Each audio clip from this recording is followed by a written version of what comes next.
What's up guys, I'm Phoenix Master 1 and welcome to my builds guide and unit review of Ninja Saizo. So he's a lance infantry unit with Kumo Naginata Plus as the 9 might player phase brave weapon. So this is going to be having the aerobatics effect built in it. So he can warp to a space adjacent to any kind of ally in 2 spaces. Keep in mind that this is built in the weapon and it's not like a status effect like the order status. And then he's able to get the player phase brave effect like a lot of the ninja lances, and now with this weapon you're also able to get plus 4 to all of your stats in the combat if the foe's HP is at or above 75%. So this is a pretty good player phase weapon, increasing your mobility and also giving you that brave effect. I kind of wish that this was a dual phase brave weapon similar to Wyvern Katana Plus that we got last year, because that would have been amazing as a weapon on someone like Saizo with really high base defense. So he could be compared to the limited free-to-play lance infantry units that we have got. So there's Summer Norn and there's also Ninja Male Korin, who was the 4-star focus. So not exactly a full free-to-play unit, but it's just that we don't really have too many free-to-play lance infantries to begin with, and a lot of them are just Gen 1 old units. Compared to Saizo, who has got a pretty modern stat spread with high speed, even though he doesn't have a speed super boon, and he also has good enough attack stat, and his visible defense is actually much higher. So his magical bulk is going to be suffering, but he can still function with a lot of the damage reduction skills. He does have an attack super boon, so that could be used if you're spending a Floret on him, because plus speed IV is going to be the main IV that he should be going for, because he wants to stack up as much speed and function as a god lance who can take advantage of the null follow-up, take advantage of the damage reduction and all of those effects. And he does come with a kit that does have pretty questionable synergy with his weapon, because you want the foe to be at or above 75%, and then he has got this kind of AoE special, and Kumo Naginata is going to be giving you that teleportation, but it has got the solo skill. So the synergy is not really there, but still you can try and run a budget build on him. And he does have Defense Smoke 3 at 4-star, which you can get, and Kumo Naginata Plus is going to be the main fodder that he can provide. So it is going to be joining the other brave lances that we have got in the past years with Ninja Naginata Plus and also Ninja Yari Plus. So Kumo Naginata is going to be giving you that mobility, whereas Ninja Naginata gives you that true damage and Ninja Yari gives you that visible speed. But at least this lance doesn't really have any kind of defense or resistance penalty like these 2 other weapons. So it is going to be a pretty good weapon if you're trying to run any kind of player phase infantry or flying unit, so they can just get the teleportation out of it and have much better mobility. And overall, Ninja Saizo is going to be functioning as a pretty amazing free-to-play unit with solid defenses in a rare class type, which doesn't really get a lot of units, and he can score 200 BST in arena because of the distant counter melee sacred seal. So if you're trying to just optimize the arena scoring, then it can be helpful as a free-to-play player. And he does have a lot of build options, as you'll see, for the player phase and also for the mixed phase. He does have a good amount of weapons to choose from depending on the fodder that you've got available. But unfortunately, he doesn't really have a preferred weapon and is going to be relying on his stats to stand out as of making this video. And the lower HP that he has got is going to be resulting in less magical bulk, so you'll have to watch out for those kinds of opponents. But if you've already invested in some premium lance infantry units, then he might not stand out for you. And if you're going to be building him up on a budget, then you can try and run Fury and Hit and Run. So Fury is going to be better than the solo skill that he comes with, because it at least doesn't have the anti-synergy with the weapon. So it is going to be giving you the visible stats and the chip damage, unfortunately, but you can run that on a budget. And Hit and Run is basically going to be the bootleg Kanto that he can get, and it is going to be useful with the brave weapon and retreating.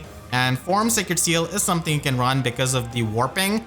And if you're going to be spending some premium skills on him, then Gambit is going to be the slot B skill to run with this kind of weapon that doesn't have -1 special cooldown. So Aether can be run, or even Miracle if you want to, and you can get the 50% damage reduction and also, more importantly, 15 true damage per hit, which is really good with this kind of brave weapon.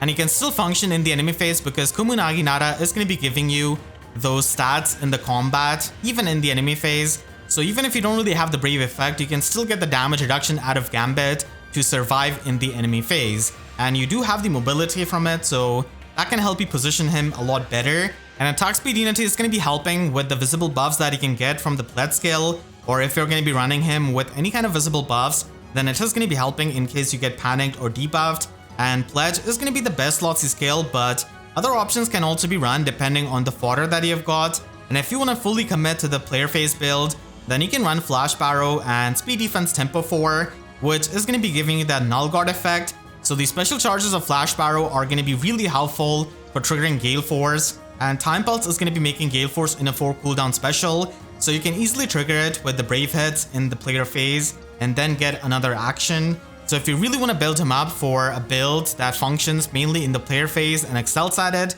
then this is going to be the build to go for, because you can get the damage reduction piercing as well from the Tempo 4 skill now, and it is also available in the Divine Code. So in case you cannot give him the tier 4 version, even tier 3 version is going to be working fine.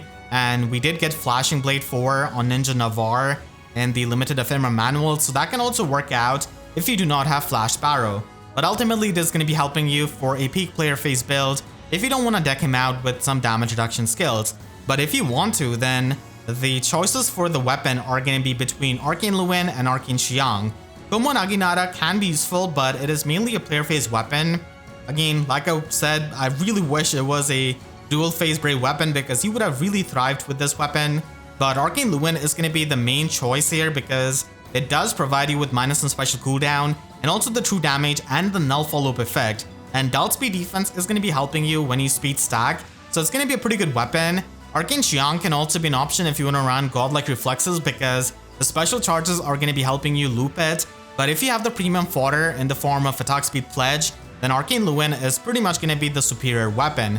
Still, if you want to loop Godlike Reflexes like I said, you can try and run that from the Divine Codes, and you can give him Attack Speed Unity and also Close Call 4 as the slot A and slot B skill, so you can stack up the damage reduction, and Godlike Reflexes is going to be providing you with that unpierceable damage reduction compared to the, completely pierceable damage reduction that Close Call and Speed Smoke 4 is going to be providing you with.